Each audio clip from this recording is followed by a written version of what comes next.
Welcome to the LFG Pats Pod with your hosts, Joe and Mike. Let's go!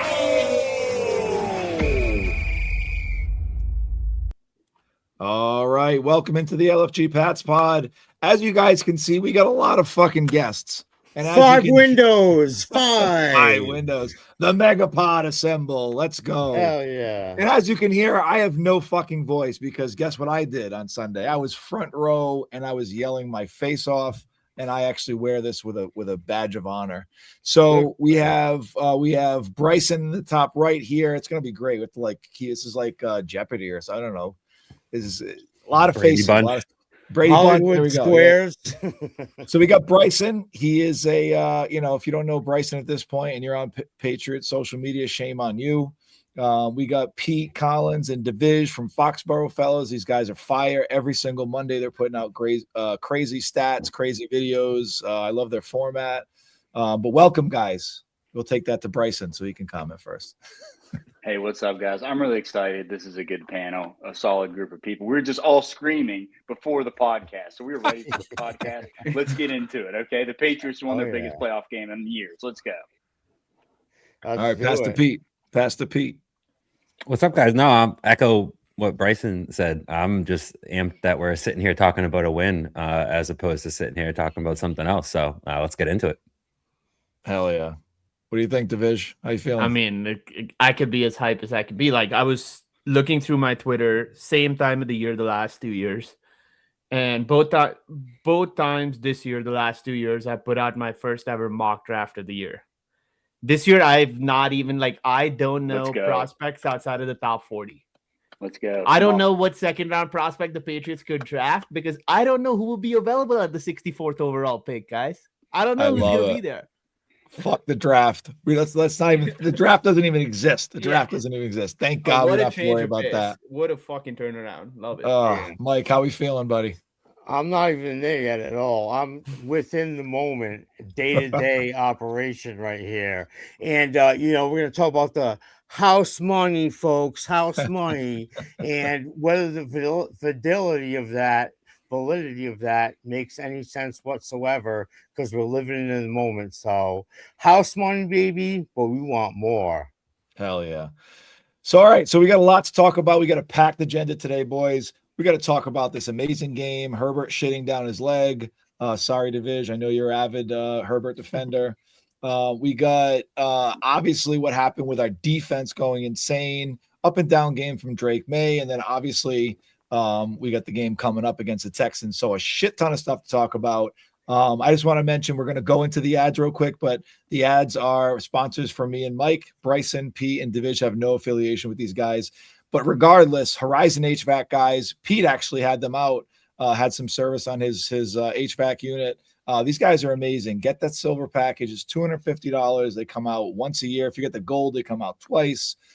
They check everything out top to bottom. They let you know what your system's, how is it running? Is it the right coolant? Whatever you got going on, they'll tell you your situation. And they're trying to keep it alive for as long as they can. They're not like, oh, you got to replace it. Let's talk about a $15,000 replacement. They're like, no. We're going to get as much as we can out of this. We'll be back next year, blah, blah. So anyways, Horizon HVAC guys, they're amazing. Mike Cesaroni, awesome guy. Went to high school with him. Now we'll talk about Rogue Island, our other sponsor. So Rogue Island actually tomorrow is having a soft launch friends and family event. They're actually just for the past 3 weeks, they've been closed. They completely remodeled the place, put a ton of money into it. The whole kitchen's brand new. Everything in there is brand new, which is crazy because the place looked really nice. But my buddy Ryan is kind of a nut. He's like a perfectionist. So amazing food. Mad scientists. I got to figure out an event, probably going to be for the offseason at this point, but maybe even the AFC Championship. We'll see if we can get something going there. But it's in the arcade in Providence. Rogue Island Kitchen and Bar is awesome. All right, so sponsors through Brycen. Tell me what you're thinking in general, and then about this game as well. All right, so me.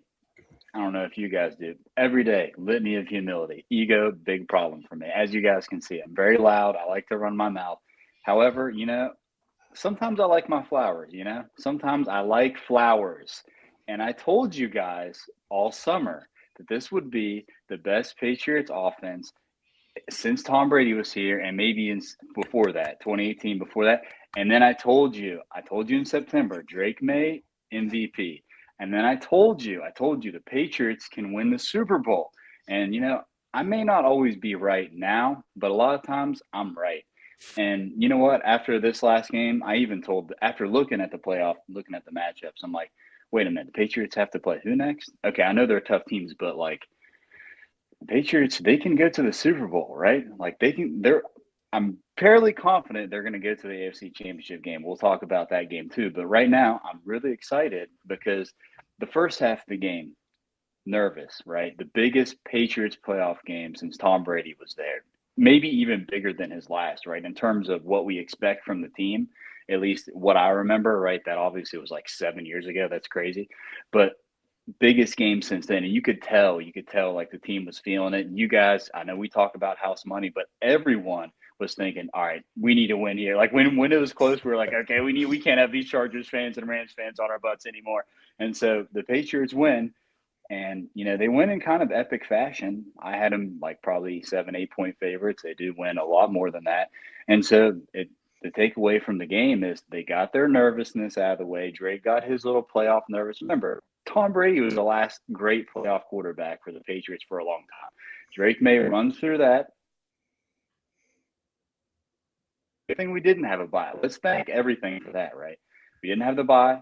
The Patriots get to kick their rust off, and now we get to walk into next week and be like, okay, we kind of got punched. We got punched a little bit hard, but now let's see. I like it. Pete, give me your thoughts. Yeah, I mean, sometimes like as a boxer, getting punched is a good thing early on, so you can withstand it, and you like reassure yourself that you're still within the fight and that you can take a punch. And I think that's kind of what the Patriots might have experienced, but. I don't know.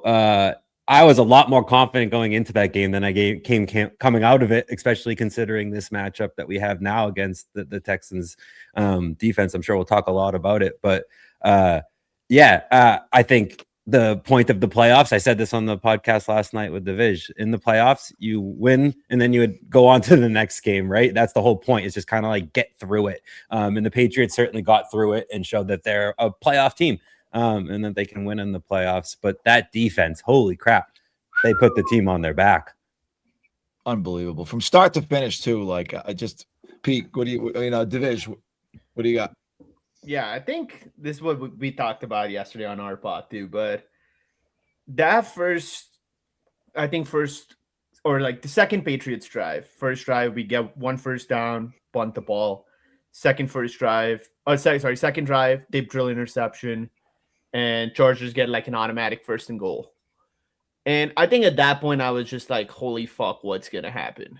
And as soon as we got that 4th down stop on like the 2-yard line, I think that's when it was just like, it's a matter of time. There's going to be a dogfight. But I think from there on, it was just like, it's our game to lose. And they played that way there on. Definitely, like there's, like Pete mentioned, there's stuff to clean up. I think it was not just Drake May's first playoff game. Like, we got to remember Jared Wilson and Will Campbell are still rookies.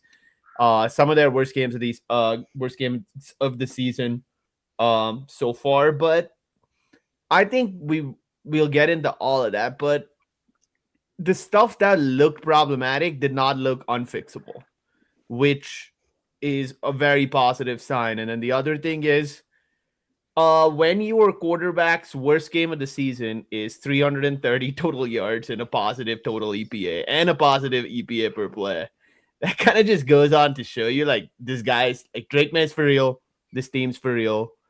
Even on their bad days, they can beat the shit out of teams that are playoff caliber rosters. At least like that Chargers defense for the most part was. I mean, they were a 3-point favorite and they won by 13, like 4 times the spread. I think you have to consider that. Yeah, plus sure. to add to that, like 72% of the Vegas tickets were on the Chargers plus 3.5. So the sharp money went to the Chargers. Guess what? The sharps are wrong. They were just straight up wrong. It's amazing how the bar has gone sky high for Drake May, right? Like you said, He's got a positive EPA game, a crazy rushing game for even his standards. He had a really down first half, but had a near perfect second half when it comes to passing. And he had those marquee throws. He had those hole shots. He had that, over an extended Derwin James, who is, one of the best, safeties in the league, that passed to Hunter Henry. It's just amazing how we started the season and the bar for Drake May was so low because we weren't sure what we were going to get with the offensive line. We weren't sure what we were going to get with these receivers. We knew we had something, but we didn't know exactly what it was going to look like. And here we are, the first week of the playoffs, and we're all, if you ask the average fan, they're like, yeah, Drake didn't play good. And we're like, if you look back at it as on the aggregate, and especially if you separate the first half and the second, it's like unbelievable what he was able to do against a very good defense. I mean, that defense was solid. That defense was creating pressure. We'll talk about Will Campbell and the offensive line. But I think it was very evident, those two things, right? His ability to step up when he needed to in his first playoff game, and then the defense playing a full 60 minutes of fucking football. I mean, that's if our defense can play a full 60 minutes of football and not take any time off. I mean, yeah, they gave up some yards for sure, but they made massive, massive plays. I mean, that's playoff. That's those teams win Super Bowls. That's what happens with those teams, right? If you are, and this is why this Texans team, which we'll get into that as well. This is why I think we're all a little scared of that, because we know they have that potential as well. But when it comes to me, when it comes to who do I have to pick between CJ Stroud and Drake May, I think I know where I'm going. Mike, what do you think? About the previous game or the upcoming game? The previous game. Yeah, we're going over the previous game still. Well, yeah, I mean, the story of the game was the defense, obviously. They were able and allowed to do things that they haven't been allowed to do for most of this season. You can't just dial up full out blitzes on any team. Could you do that again? I know it's an extreme example, but could you do that against a Josh Allen? What would happen if you tried to do that? He'd throw right over you, or he'd skirt it and run away. So it was like a perfect storm of Justin Herbert not having protection and honestly crapping his pants. He missed a bunch of plays in that game. He started looking for the blitz, which as soon as you see your quarterback looking down at the rush instead of downfield, that's a recipe for disaster. So the story of the game was the defense, and a lot of it was coverage as well, because we all know that our defensive front, they're not the best at getting pressure, but there's a lot of downfield coverage with Gonzalez and Carlton Davis, and unfortunately Gonzalez got hurt, but that ended up helping that overall cause up front and making those guys have a great game. But on the offensive side, I don't know how anybody can not be a little bit nervous about what we saw, because that's a pretty good, what I think is an underrated Chargers defense. And they showed Drake May the work. They gave him the work, and he did not respond all that well to it. Some of those turnovers, I mean, we all know that's just not what you're supposed to do in that situation. You need to tuck that instead of trying to play hero ball and whatnot. So I feel like he got a little bit exposed, and looking forward, we're going to have to keep a good eye on it. They didn't do anything too exotic. They didn't blitz Drake May a whole bunch of times, but they were still getting to the quarterback. And with the Houston defense, they don't run any gimmicks, man. They just line up. They line up in either cover 3 or a Tampa 2, and they have their front four just rush. And those two edge guys are so fast that it's making me incredibly nervous, because we all saw how weak the left side of our line was this past game, and how exposed they can be to not only speed, but power and stunts. So they both got exposed, those two guys.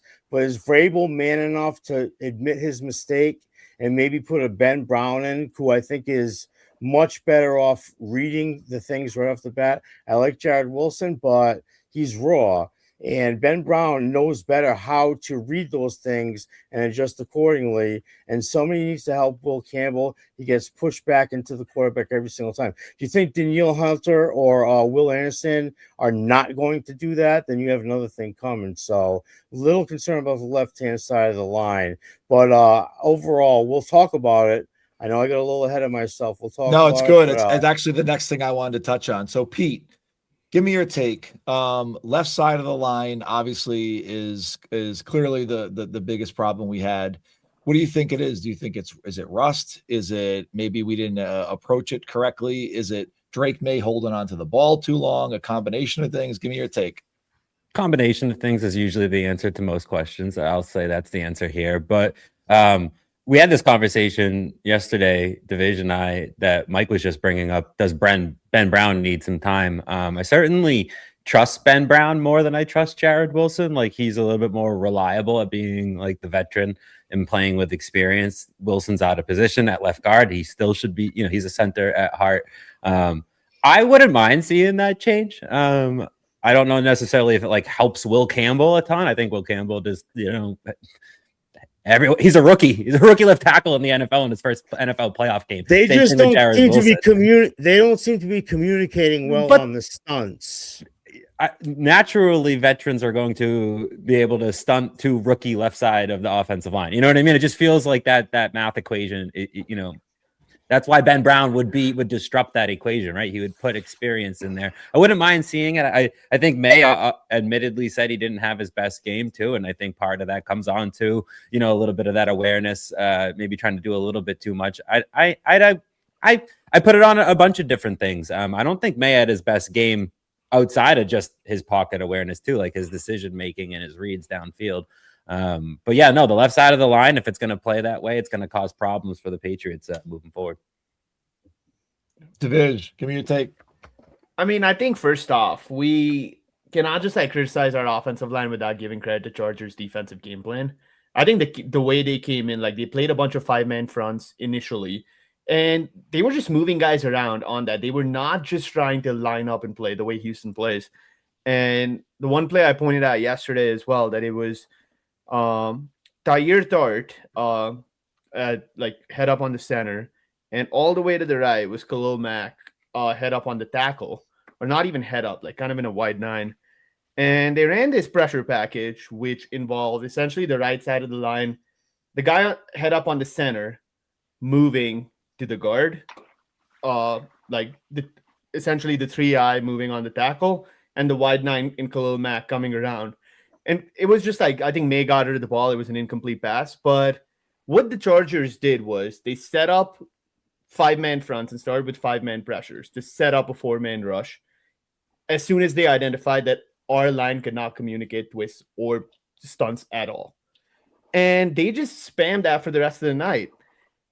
I think part of that does go on Josh McDaniels, because we need to, when teams are stunning, it essentially battle in the trenches.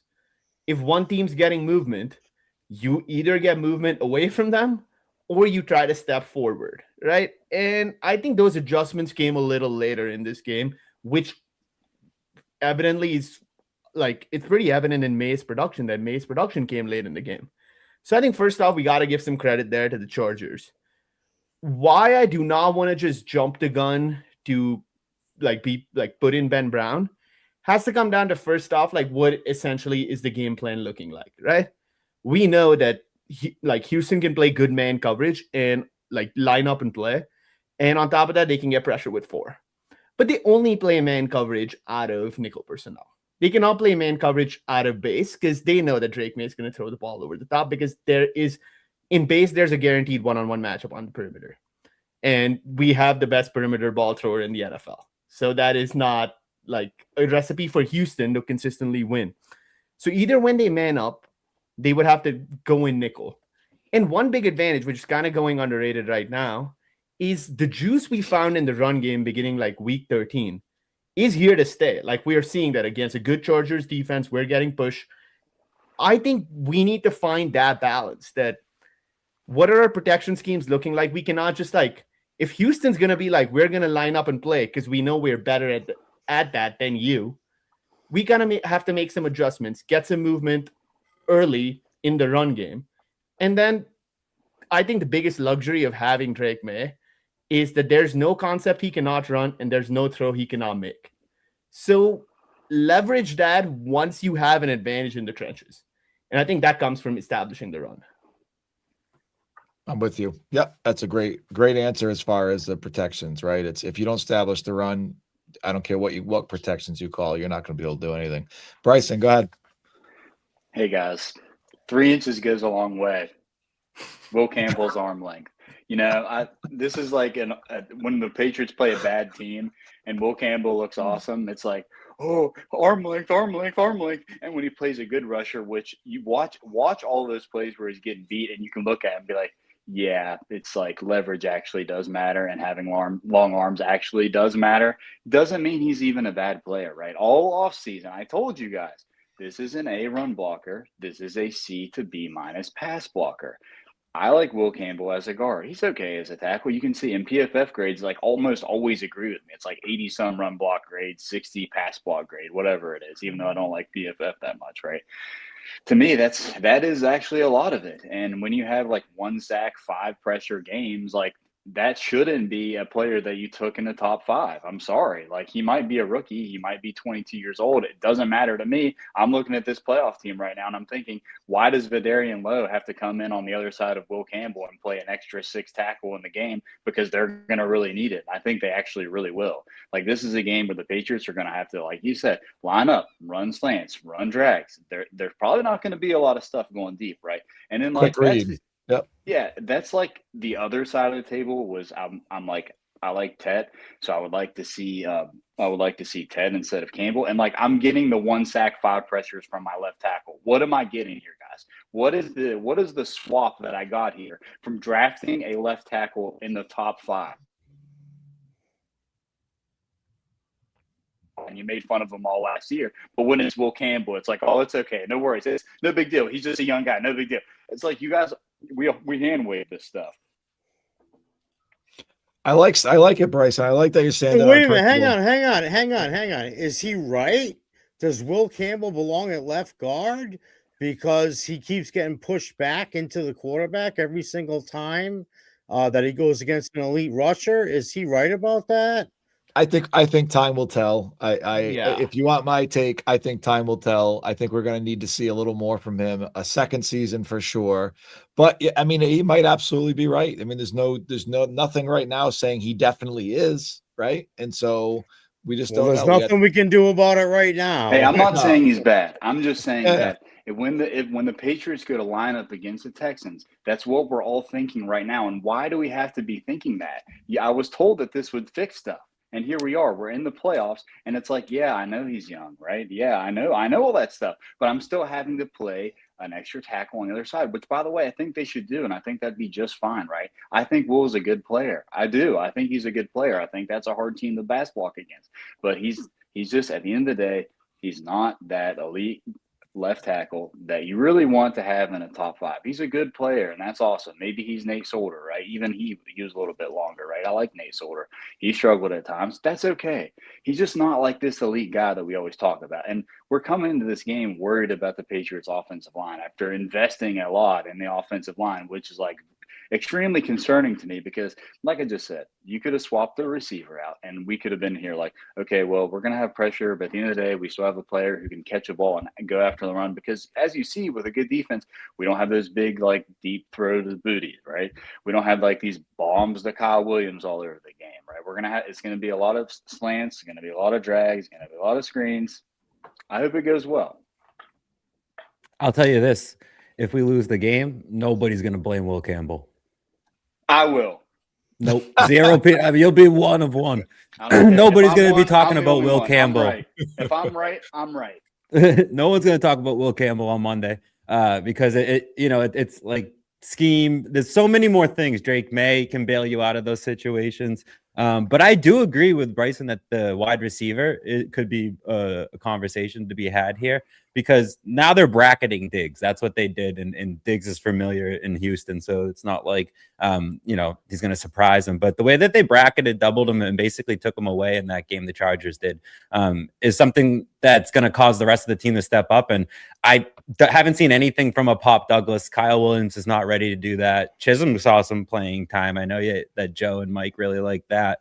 But I just feel like we're a little bit, that could be an area of concern too, is who is Drake May throwing to and who is getting open outside of Hunter Henry.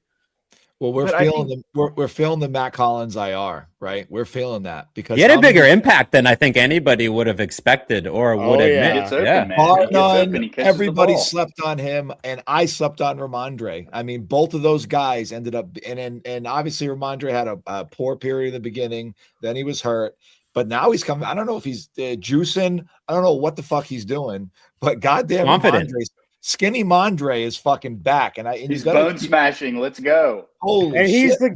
He's the guy that needs to help Will Campbell and Jared Wilson. They need to keep him right behind those guys at all times when the other guy gets through. Ramondre, I know that Stevenson had that great block, and it was a great block, but we all know that who's the best blocking back there, and he needs to give that left side of that line some help. You talking about the Henderson block on the Henry? Trevion had it, not Ramondre. But no, so here's what I think, right? So talking about the offensive line, I loved what we did against the Giants. I don't know if you guys remember how we kind of schemed that up. And Mike, you and I talked about this on the show, but essentially they had, it wasn't Wilson at the time, it had been Ben Brown, Bradbury and Onwenu in the middle, and they didn't really move. They kind of had like a nucleus in the middle, so there was no, if they passed off to the middle, you were going to hit a brick wall.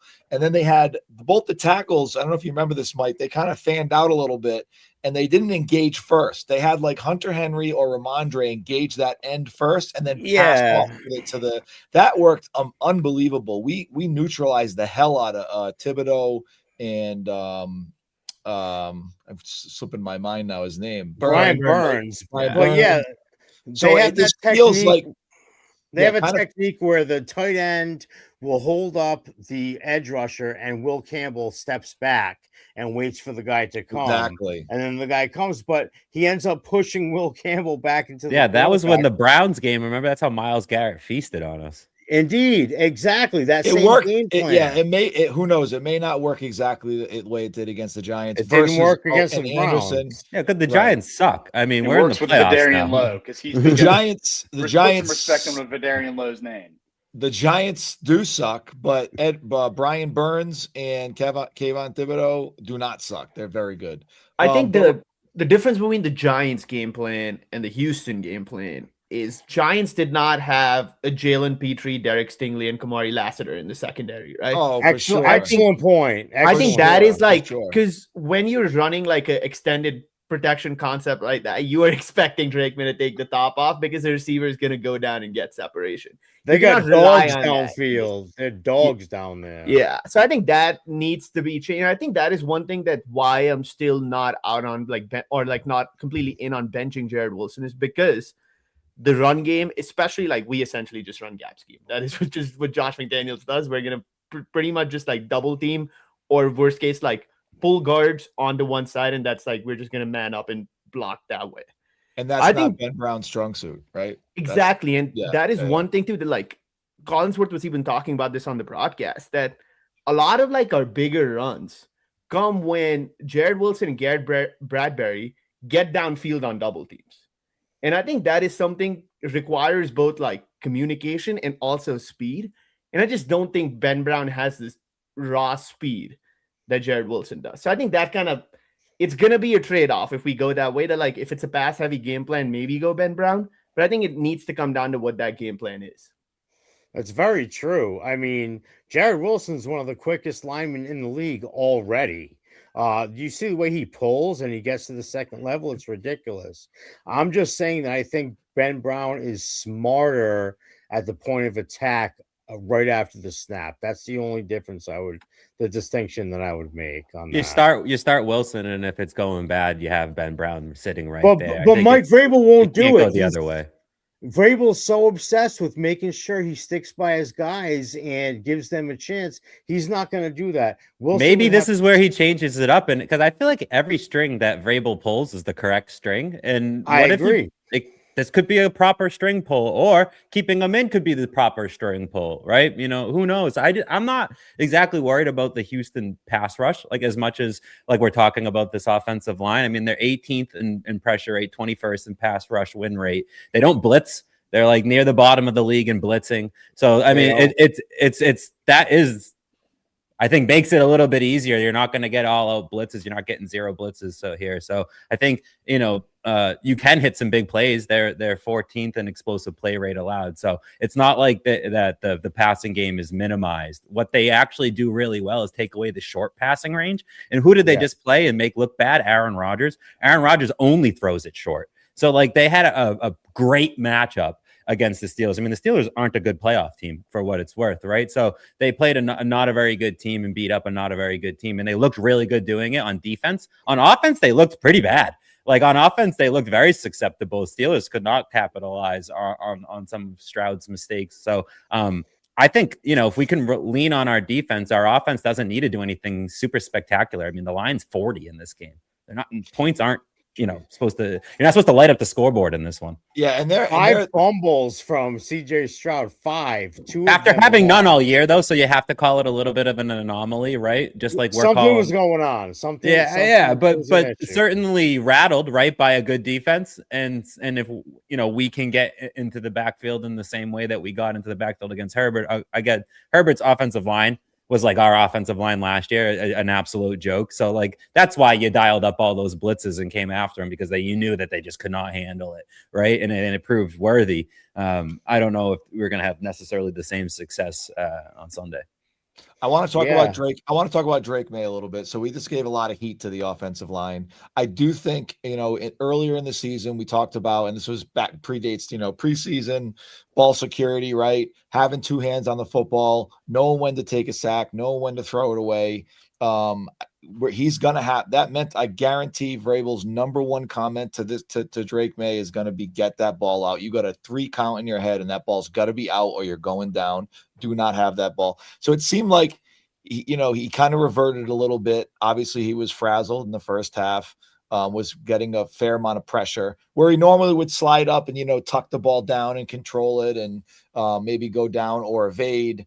He seemed to be getting, batted in the, where he had the ball a little high, maybe. What'd you guys see, Pete? Give me your take on Drake May in this game?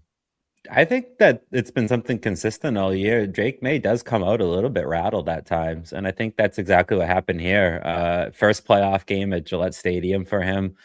Big moment. Certainly the nerves got to him, but also having a halftime adjustment from McDaniel certainly helped, coming into the halftime and then coming out playing that brilliant second half. So he certainly adjusted, and that's what I wanted to see. I think earlier in the year, Vrabel called him Maddox, the way he painted corners, and we were talking about it last night. Drake May's a pitcher.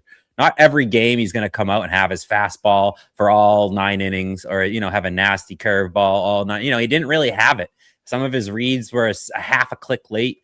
Sometimes he took too long when he needed to pull the trigger quicker. Sometimes he pulled the trigger too quick when he should have waited longer and let something develop a little bit longer. So that. That's a good analogy. The pitcher analogy. I think it's a fair one, because sometimes he's just out there painting the black and he's just untouchable and there's just nothing you can do. He's just a better pitching beats hitting sometimes, right? And I think Drake May sometimes just beats good defense, but I don't necessarily think the Chargers were brilliant on defense. I think that they just were the beneficiaries of Drake May having, a little bit of a subpar game. What do you think, Division? Do you think he tries to do too much early, or what do you think? Is it nerves? What do you think? Yeah, I think a combination of both. Like obviously there were some plays, one of his fumbles that ended up in a turnover, one of his fumbles that was recovered by Jared Wilson. Both of them, those are plays where you have to take a sack. Part of I don't really put the tip drill interception on him. It's just a weird play. That's just what happens in tip drills. Like most data outlets out there didn't even chart him with a turnover-worthy play there. With him, the one thing that was a little lacking was that, and I think it's a combination between him and McDaniels, was that they did not really dive into, once like the standard 7-step drop back game wasn't working, they did not dial up any 3-step drop backs out of shotgun and try to like just, hey, 4 yards, keep the chains moving. Let's try to run as many plays on this drive as possible, as opposed to just like trying to get as many yards on a play as possible. If that kind of makes sense. I think that was probably one thing that, in combination, both of them, just the passing game there as a whole was not on track.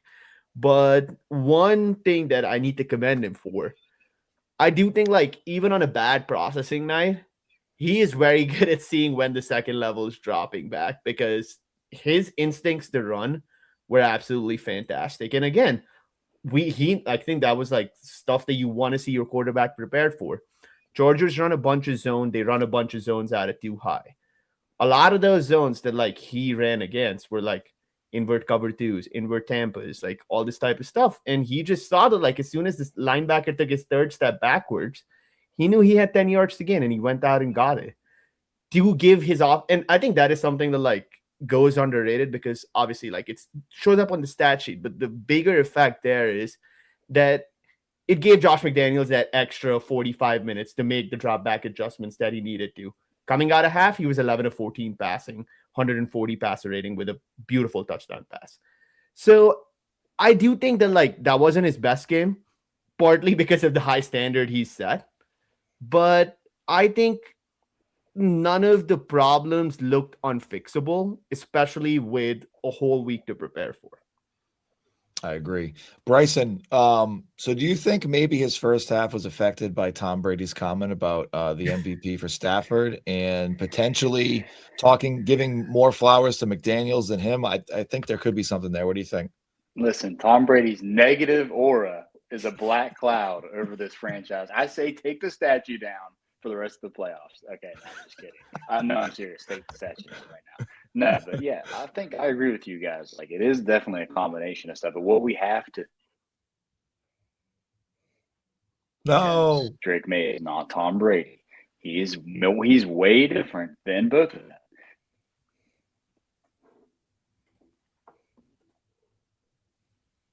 I think you're good now, Brycen. You were cutting out a little bit. Oh, I think we might have lost him. All right, Mike. What do you think? Give me a take, Drake May. Oh, we're all here? We'll get back to him. We'll get back to him.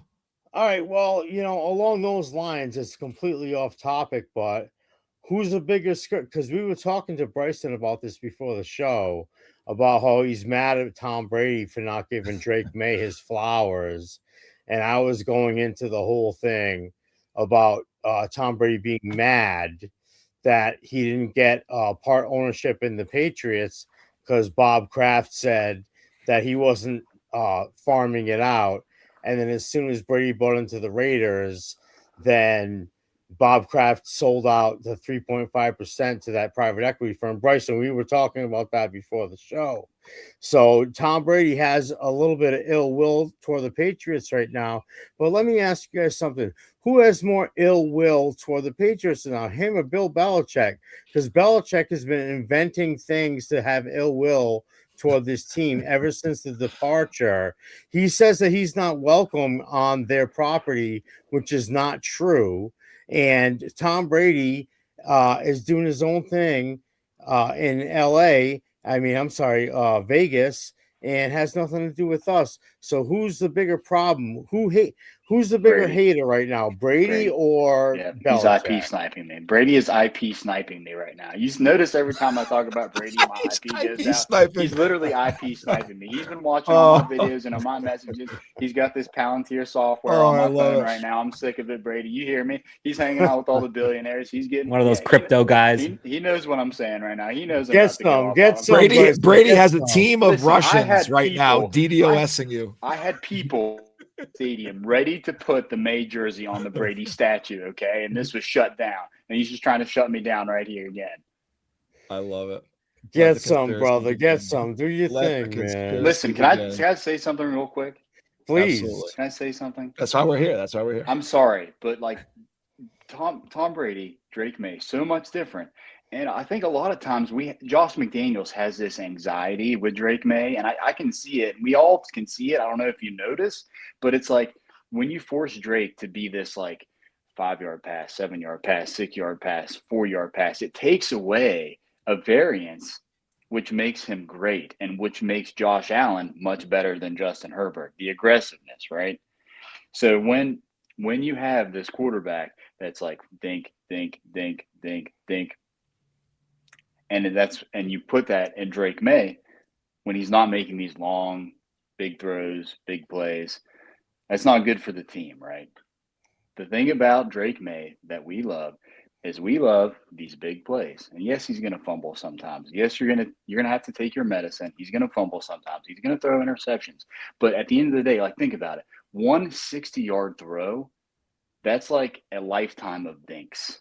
And it takes all of that away. And that variance is what makes him great. Yes, he's going to have the bad plays. Yes, sometimes it's not going to look pretty.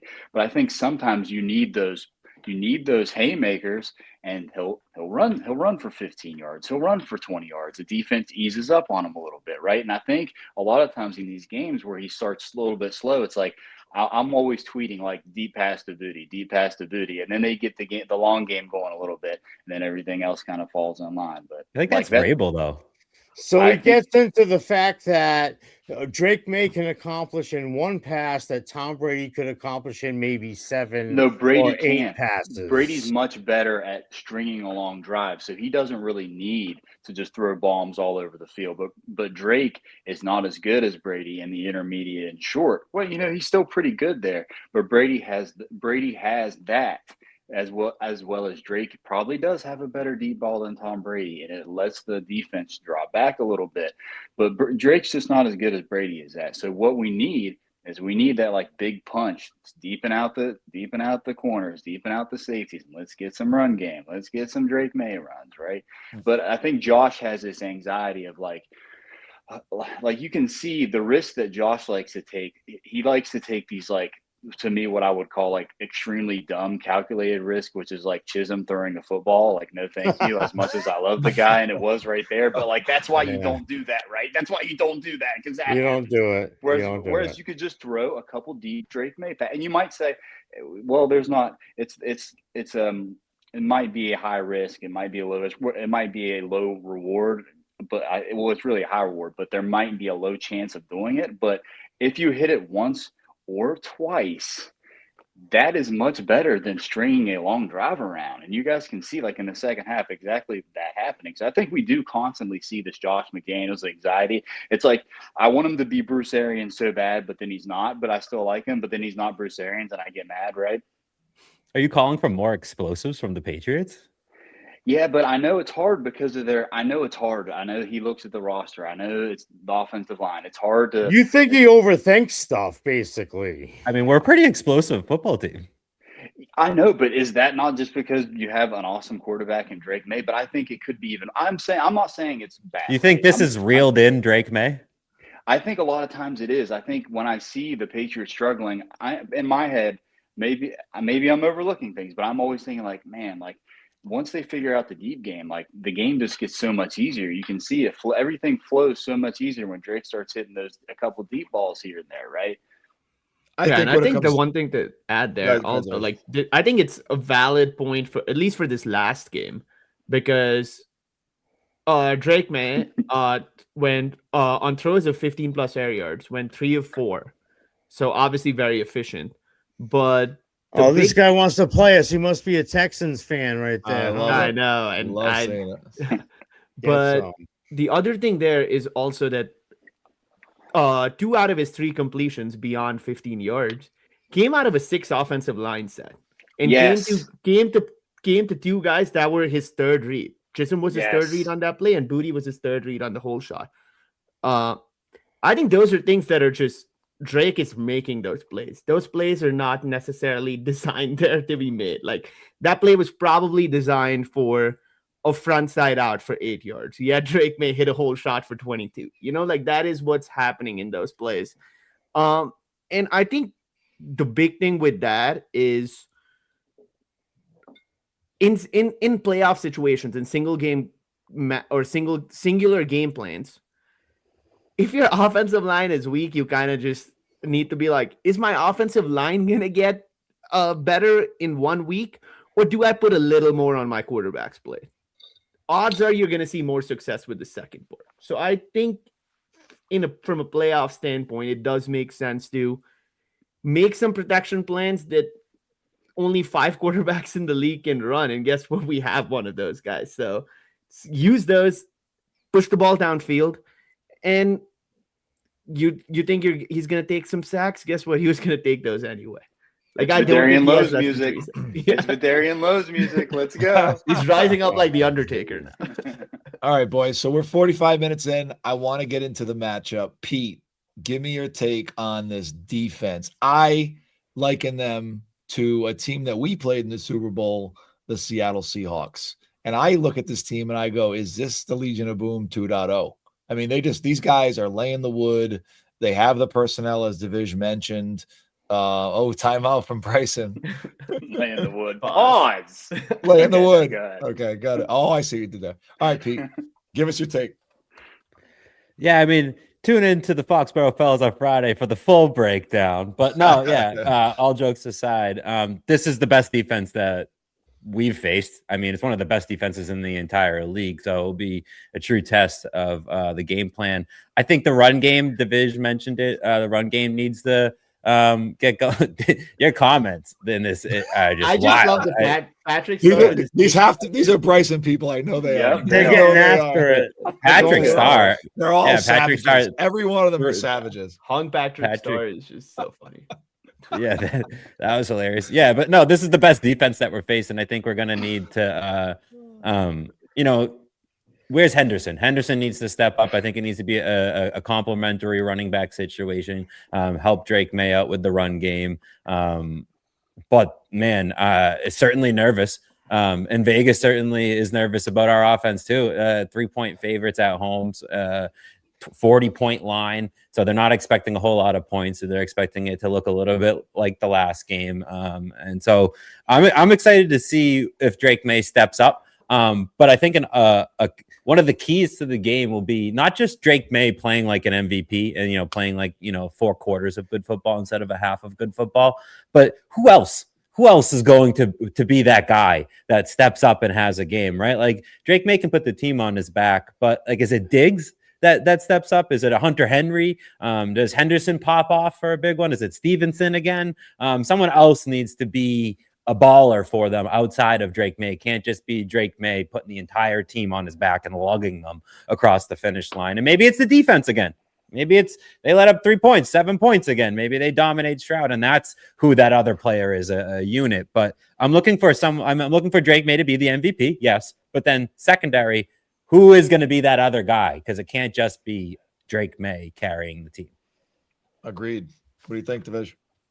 I agree with that, like from an overall sentiment. I think more so from a matchup standpoint. I think like everyone's just saying this team can get pressure with 4 and play man coverage. The Patriots are cooked. Like the script to beat the Patriots is out. But shout out to the Colts for that meaningless Week 18 game for them that only the Texans need to win. But they put out a big Texans weakness on film that week, which is that this team cannot run man coverage out of base. If this team lines up in base, your motion man suggests it's man, there's going to be opportunities to take the top off this defense. So a huge number there is, like, can we first agree, like all of us as a group agree, that Drake May is a better deep ball passer than Riley Leonard? I think we're all in agreement. I think we're all in agreement there, right? No, There's not enough film. There's not enough film yet on Riley Leonard. I think we need to see more of that. Riley Leonard went 3 of 5 for 148 yards on throws of 20-plus air yards against them. 2 out of his 3 completions came against man coverage out of base. They cannot, and partly the Colts were okay with running the football early on in the game. They weren't getting any success. Jonathan Taylor was 14 attempts for 26 yards, 1.9 yards a carry. That wasn't a good game from Jonathan Taylor by any means. But it opened up something. Like, you, as an offense, like as any unit, you're trying to make the other unit one-dimensional, right? There is a way to make this Texans unit one-dimensional.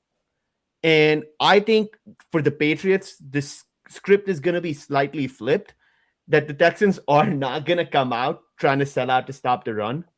And I think that's going to be the time to run the football.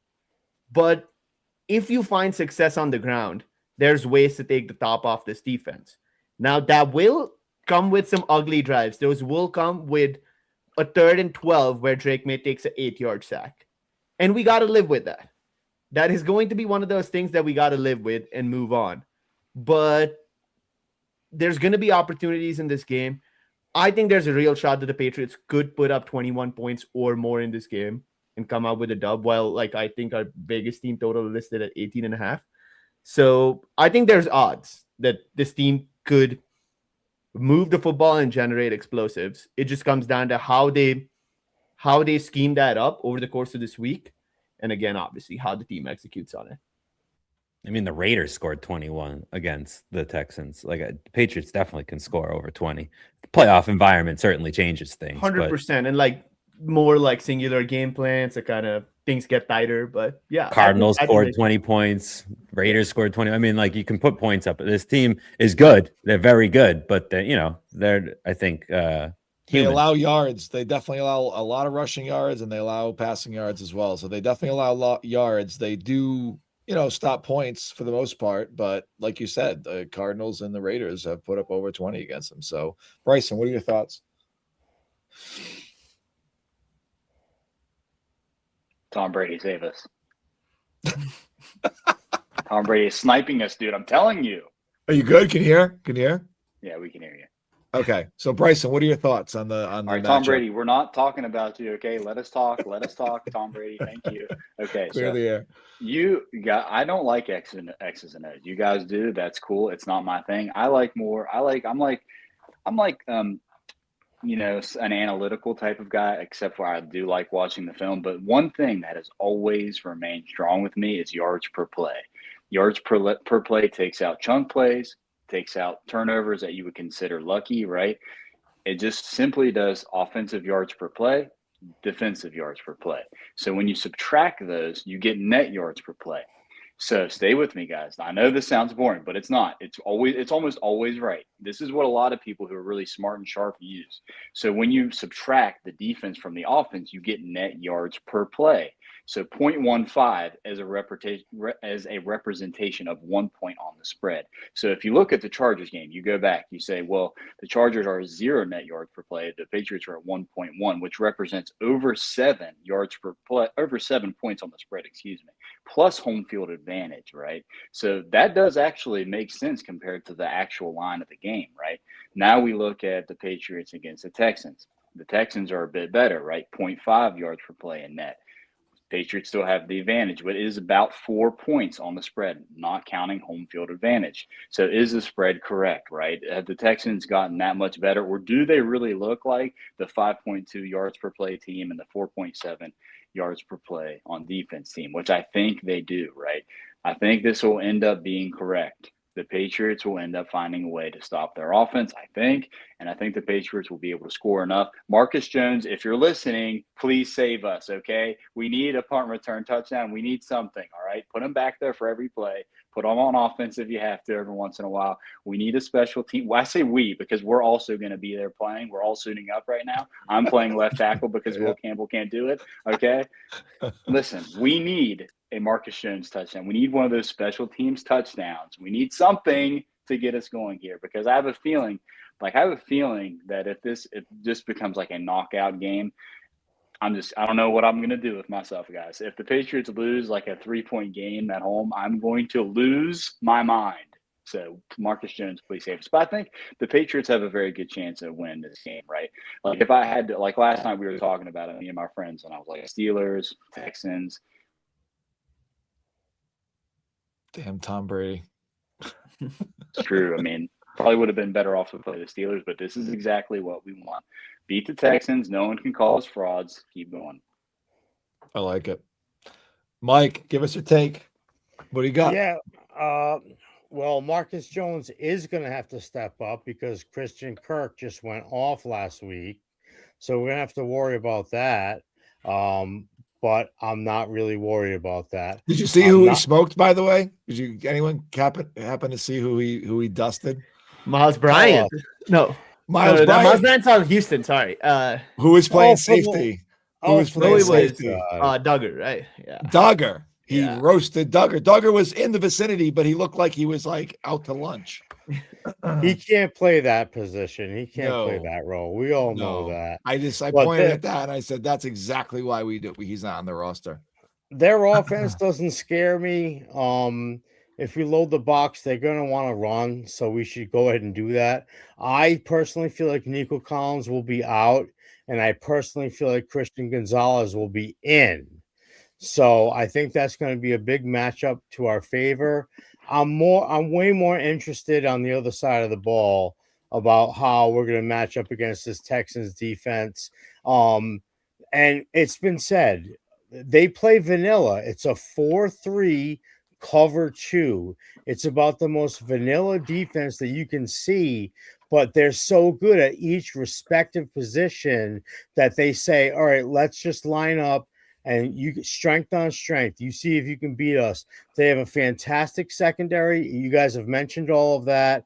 They have that guy, what's his name? The Shahir guy, the middle linebacker. Al That guy's Shahir, yeah. He's all over the place, and you have 2 speed rushers on the edges. So what I want to see out of this, at least initially, is jam it down their throats. Run, run, run, run, run. I think Ramondre Stevenson in particular is going to have a huge game against them, and we're going to work their speed edge rushers to our advantage, doing some counters and off pulls and duos and things like that to try to misdirect them and get those guys upfield. All they do is get upfield. Great, get upfield. And then we'll give it to our running back, and he can go into the hole that you just vacated. I think Ramondre Stevenson has a good game. I think Henderson compliments him. I'm nervous about any of the passing stuff, any of it. Even a 3-second drop for all the reasons that all you guys said. And for the Drake May hero ball, when the tackles get behind him and he forgets about them, sometimes guess what? They come back and they knock the ball out of your hands. So I'm a little bit nervous about Drake May in this game. I think we need to do some heavy sets and do a whole lot of pulling and duo blocking, counters, off tackles, things like that. I think we could make hay if we start like that and then work our way into the play action, feather it in as we see fit, and then Drake can get comfortable as the game goes on. But that's what I'm looking to see. Can our front 5 stop their front 4? I don't know. I have no idea. So I'm looking for probably front 6, front 7, right? We're probably going to utilize multiple guys. All right. So we're at the 57-minute mark. I think we just go around and do predictions. I didn't really comment on the matchup, but I will in my prediction. We'll start with Pete. Joe, you've talked enough. You're good, bro.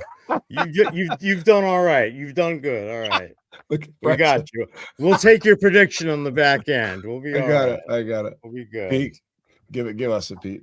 Patriots win this game. I think the home field advantage is a factor here that we're underrating. I think their defense is really good, but our offense is really good. And I'm going to bet on our guys to win that matchup. And I think our defense has shown themselves to be very good and their offense to be susceptible. So I like our matchup on that side of the ball too. So kind of leaning Patriots on both sides of the ball there. Give me the Patriots to win this one. Don't ask me a score prediction though. Because I'm not tipping my hand to division, our season-long gambling competition. I like it. That's fine. No, that's fair. Divish, what do you got, Divish? I already noted though, Divish, that you think the Patriots would score 21 plus points. Don't worry, I got that noted. I know. I'm not taking the team total over though. I have a better prop in mind. But coming back to my prediction overall, I do think the Patriots win this game.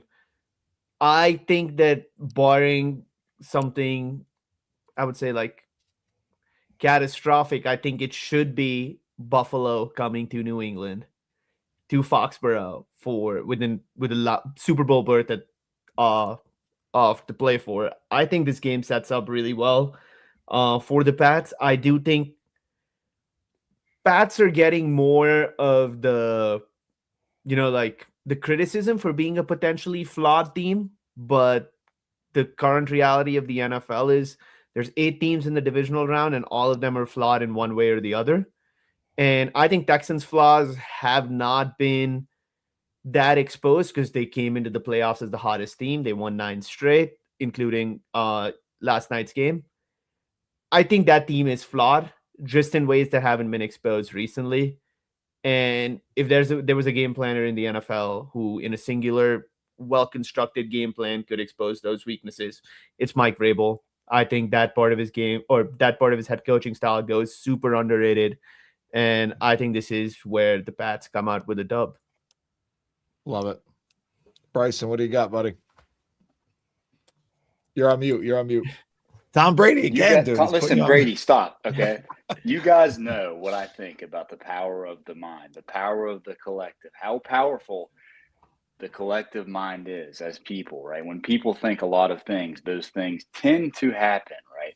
When you see a bunch of people think in your own life, when you're like, oh, that just can't happen, that can't happen, that can't, you're like, I can't believe that just happened. I was saying it couldn't happen, but it did happen. All the time, right? This happens all the time when people are angry, people are mad at things, and it just so happens the hate watch, it comes to Foxborough. The hate watch, all the eyes are on Fox. It can't happen. They just can't keep winning. Can't keep winning. They can't keep winning. They're seething. They're thriving. They're coping. They're doing all of this, right? It's going to happen again. They're still hating, right? We're just going to keep riding this hate all the way to the AFC Championship game. The Patriots are going to win. But 35-17, okay, guys? This is going to be the score, right? I know. 35-17. 35-17 is the score. We're going to get a Marcus Jones punt return touchdown, and we're going to get a Gonzo pick six in this game. Listen, Gonzo hasn't had his signature moment all year, really. He's been good, but he hasn't had like a signature moment.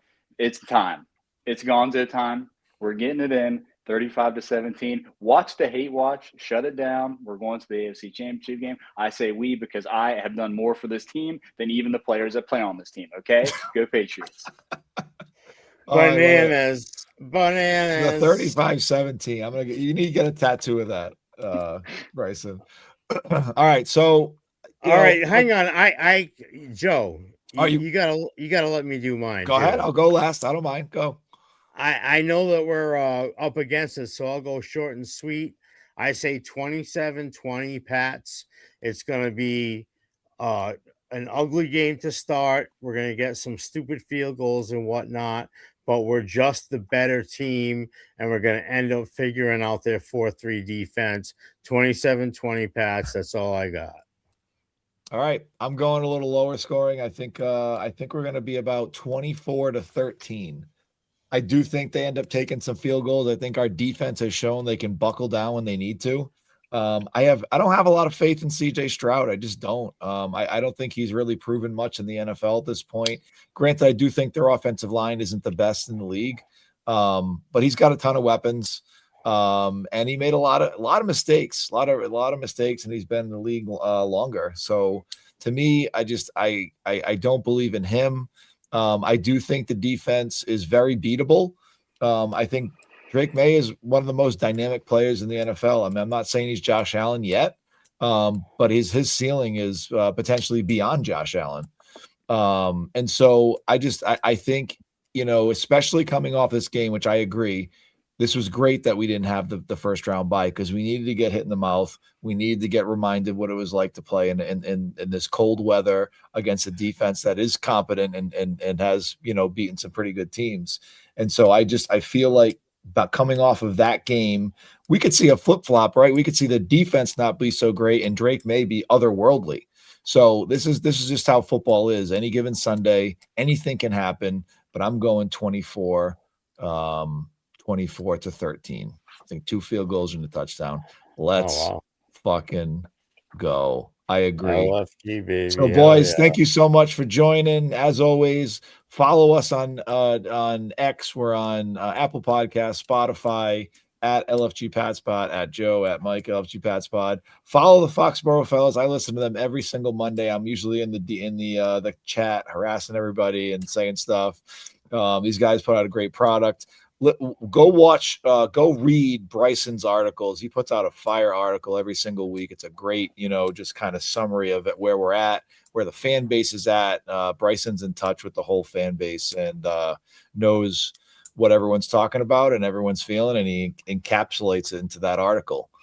So thank you guys so much. Appreciate your time. And as always, let's fucking go. Let's get a fucking dub. Let's get into the AFC Championship. Fuck the Bills. Fuck the Broncos. We're going to go into Mile High if it takes it, and we're going to fucking beat those cunts. I want the Bills to come to Gillette. Bills, I want Gillette. them there Bills too. I at want them Gillette too. is- the narratives are going to be unreal. It'd be Drake Red May Sox, is going to Yankees. beat the Broncos in Denver, something Tom Brady could never do.